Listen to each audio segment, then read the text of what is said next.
భయము భక్తి అంటే ఏంటి? ఇంతకీ చర్చికి రావాలి, ప్రార్థన చేయాలి. హల్లెలూయా. చర్చికి రావాలి, వస్తారు ఆదివారం, ప్రార్థన చేయాలి, తండ్రి అని దీవించు. అసలు ఎందుకు ఆయన మాట ఏం చెప్తుంది? ఇది వివాహం కదా. వివాహం తర్వాత నెక్స్ట్ డే నుంచి మనకి కొన్ని పరిస్థితులు ఎదురవుతూ ఉంటాయి. లవ్ చేసుకున్నప్పుడు, లేకపోతే ఫోటోలో చూసి అమ్మ నాన్న వివాహం అరేంజ్ చేసినప్పుడు సీక్రెట్ గా ఫోన్ నెంబర్ తీసుకుని మాట్లాడుకున్నప్పుడు, హల్లెలూయా, అలా ఉండే బాగుంటది, ఇలా ఉండే బాగుంటుంది, ఆశయాన్ని కట్టుకుంటే బాగుంటది, డ్రెస్ చాలా బాగుంది, నీకు స్కై కలర్, నువ్వు చాలా ప్యూర్ వైట్ గా ఉన్నావు కదా, నువ్వు ఆ డ్రెస్ తీసుకుని చాలా ఉంటుంది, చాలా బాగుంటది, ఎంత త్వరగా పెళ్లి చేసుకుంటే బాగుంది, ఎంత త్వరగా పెళ్లి చేసుకుంటే బాగుంది అని చెప్పి అన్ని అరేంజ్ చేసేసుకుంటామా? దేని సొంతం కలుగునుగా చాలా అద్భుతంగా ఉంటది. మరి ఫోన్ అసలు అమ్మా నాన్న ఫోన్ చేసినా సరే ఎంగేజ్ వస్తూనే ఉంటది. ఏంటి ఇంత ఎంగేజ్ వస్తుంది? ఎప్పుడు లేదు నా కొడుకు, అసలు ఫోన్ అంత ఎంగేజ్. మళ్ళీ ఫోన్ చూసి కట్ చేసి మాట్లాడడం లేదు. నేను మాట్లాడే చాలా ఇంపార్టెంట్ థింగ్స్, విషయాలు ఉన్నాయి. మరి ఇలా ఉండే పరిస్థితి పెళ్ళయిన తర్వాత ఇదే నడవాలి. నడుస్తుందా నడదా? నడుస్తుందా అంటే అందరూ కొంచెం ఏం చేస్తారని స్ట్రక్ అవుతారు. ఎందుకు స్ట్రక్ అవుతారు? సేమ్ అది నడవదు. ఇంతకుముందు నేను నవ్వితే ఇష్టం అన్నావు, లేకపోతే నేను ఇస్తే వెంటనే వచ్చావు, మళ్ళా నీ ఫోన్ చేయగా వెంటనే రెస్పాండ్ అయ్యావు. ఇప్పుడు నేను ఏం చెప్పినా నీకు అసలు ఇంట్రెస్ట్ ఉండట్లేదు. ప్రతి మూమెంట్ అమ్మాయి ఆలోచన ఎప్పుడు ఎలా ఉంటుందంటే, నీ ప్రతి మూమెంట్ కూడా అమ్మాయి అబ్జర్వేషన్ చేస్తే పెళ్లి చేసుకోగానే ఒక అధికారం వచ్చింది. నేనేంటో తెలుసా అని.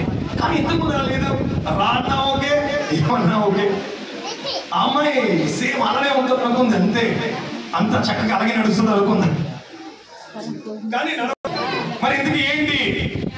ఆ బ్రదర్ చెప్పారు, యెహోవా ఎంత భయభక్తులు కలిగి ఉంటా. ఏమన్నారండి? చెప్పండి, చదివారు. యెహోవా ఎంత భయభక్తులు కలిగి ఉంటా, నడుచువారు ధన్యులు. మీరు ఏం చెప్తున్నారు? మరి చర్చికి రావమని చెప్పడం, మరి ప్రార్థన చేయడం ఇదేనా? ఇదంతా మరి చక్కని మాటలే కదా. ఇందులో ఇంకేమైనా లోతుందా? ఆ మాటకి అర్థమేంటి? నా మాట అగ్ని వంటిది కాదా అన్నారు. ఒకవేళ మ్యారేజ్ అయిన తర్వాత కూడా, జాగ్రత్త వినండి, మ్యారేజ్ అయిన తర్వాత కూడా అదే ప్రేమ, అదే మనస్సు, అదే మరి ఆనందం, ఆమెను ఇంతకు ముందు ఎలా అయితే మంచి మాటలు చెప్పి ఇప్పుడు నవ్వుతూ ఉండేలా చేసావో అదే స్పందన ఉంటే, నిజంగా చెప్తున్నాను, ఈ ఆడపిల్ల కూడా తన ఊహకి మించి తండ్రి దగ్గర ఎవరి దగ్గర లేని ప్రేమను ఆ భర్త దగ్గర పొందుకుంటది. ఆడపిల్ల ముందంతా మామూలుగా ఉంటది. పెళ్ళైన తర్వాత వాళ్ళ అమ్మ దగ్గర ఇది మా ఇంటికి ఇచ్చే, ఈ మిక్సీ నాకు కావాలి, ఇది మా ఇల్లు. అబ్బా ఆ తల్లి అంటది, ఎంత వేగా మారిపోయేవే నువ్వు. అయితే ఇంతకీ ఏ మాటలు పట్టుకుంటే మనము అంత ప్రేమగా ఉండగలరు భార్యాభర్తలు ఇద్దరు? దేవుని మాట పట్టుకుని ప్రేమగా ఉండగలరు. ఎంతమంది ఏకీపిస్తున్నారు? అందరూ ఏకీపిస్తారు. దేవుని మాట ఉంటే ప్రేమగా ఉండగలరు. కానీ ఎటువంటి ప్రేమ? ప్రతి ఒక్క ఆడపిల్ల మనస్సులో ఉన్న కోరిక నీ కోరిక కాదు, కానీ అది పరమాత్మని కోరిక. ఆ కోరిక బైబిల్ గ్రంథంలో రాయబడి ఉన్నది. ఏమని రాయబడి ఉందంటే, జాగ్రత్తగా వినండి. పెళ్లి చేసుకున్న తర్వాత నా భర్త గోరు ముద్దలతో నన్ను చూసుకోవాలి అని అనుకుంటారు. ఎంతమందికి ఆ కోరిక చేయొచ్చని ఆడపిల్లలు? ఎవరికి లేదా? ఆయన సరిగ్గా నాతో మాట్లాడేది కష్టం. జరిగితే ఇంకా బాగున్నాం. హల్లెలూయా. ఆడపిల్లకి ఏమనిపిస్తుంది అంటే, గుండెల మీద పడుకోబెట్టుకోవాలి, గోరు ముద్దలు, నా పిల్లలందరినీ చక్కగా చూసుకుంటూ ఆనందంగా సంతోషంగా ఉండాలని కోరిక ప్రతి ఒక్క ఆడపిల్ల. నువ్వు 1,00,000 రూపాయలు చేయకుండా పెద్ద మ్యాటర్ ఏం కాదు ఆడపిల్లకి. నువ్వు కొంచెం ఒక డ్యూటీకి వెళ్ళినా సరే తిన్నా, దేవునికి స్తోత్రం కలుగును గాక. ఒకవేళ ఆమె ప్రేమించిన ప్రేమికు నువ్వు ఫోన్ లిఫ్ట్ చేయగలిగితే లిఫ్ట్ చేయి. 10 సార్లు ఫోన్ చేస్తుంది, ఎలా ఉన్నా బాగానే ఉన్నారు కదా, తెల్లవారు చక్కగా తయారై వెళ్ళాను కదా, మంచి డ్రెస్ తీసుకుని వెళ్ళాను కదా, మంచి పర్ఫ్యూమ్ కొట్టుకుని వెళ్ళాను కదా, బాగానే ఉంటాను కదా, ఏంటి కొత్తగా అడుగుతావంటే ఆమె ప్రేమ అంత గొప్పదని చెప్తున్నాను నీకు. దేవునికి స్తోత్రం కలుగును గాక. అయితే ఈ ప్రేమ సత్యమా కాదా? ఒకవేళ ఇలా ఉంటే ఆ దంపతులిద్దరూ మరి బ్రదర్ ప్రకటించినట్లు భయభక్తులు కలిగి ఉంటారా? మరి మీకు జీవితం ఆనందంగా మరి ఈ మానవ శక్తి ఉందా లేదా అంటే ఉన్నది. ఉండదా ఉన్నదా? అసలు బైబిల్ 2 సమూయేలు గ్రంథం 12వ అధ్యాయం. మరి ఏమీ లేకపోయిను వారు దాన్ని పెంచుకొని చుండగా అది వాని యొద్దను వాని బిడ్డల యొద్దను ఉండి పెరిగి వాని చేతి ముద్దలు తినచ్చు, వాని కిందిలోనిది తాగుచు, వాని కౌగిట. ఇక్కడ మూడు మాటలు ఉన్నాయి చూసారా? ఒక మాట ఏమంటే గుండెల మీద ఎక్కడ పడుతున్నది? ఆడగొరుగులు ఆడమగా ఆడ. ఈ ఉపమానం ఎవరు చెప్పారో తెలుసండి? దేవుని యొక్క దగ్గర నుంచి నాబాను తీసుకొచ్చాడు. ఈ ఉపమానం ఏమని తీసుకొచ్చాడంటే ఎవరు చెప్తారని సమాధానం దావీదు మిస్టేక్ చేసినప్పుడు దావీదుతో మాట్లాడుతున్నారు.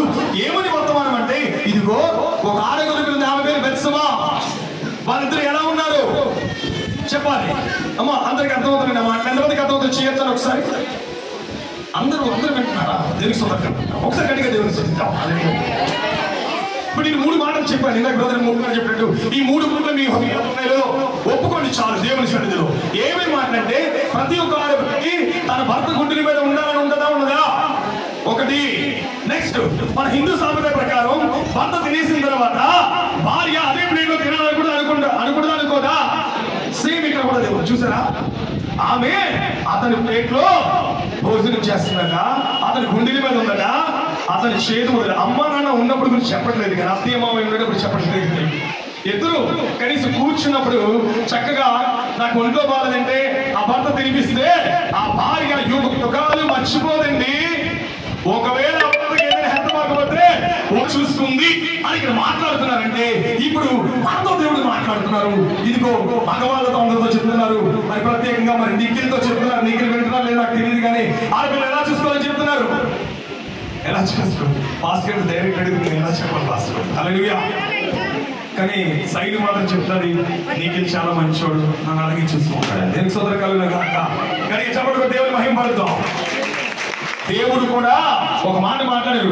పేతురు రాసిన పత్రిక చూడండి, అక్కడ చక్కగా ఒక మాట ఉంటది. ఆ మాట తీసుకుంటే మగోళ్ళందరూ భూమిని జయించవచ్చు, పరలోకం కూడా హ్యాపీగా దేవుని సన్నిధికి వెళ్ళచ్చు. ఏంటి ఆ మాట? 3వ అధ్యాయం 7వ వచనం.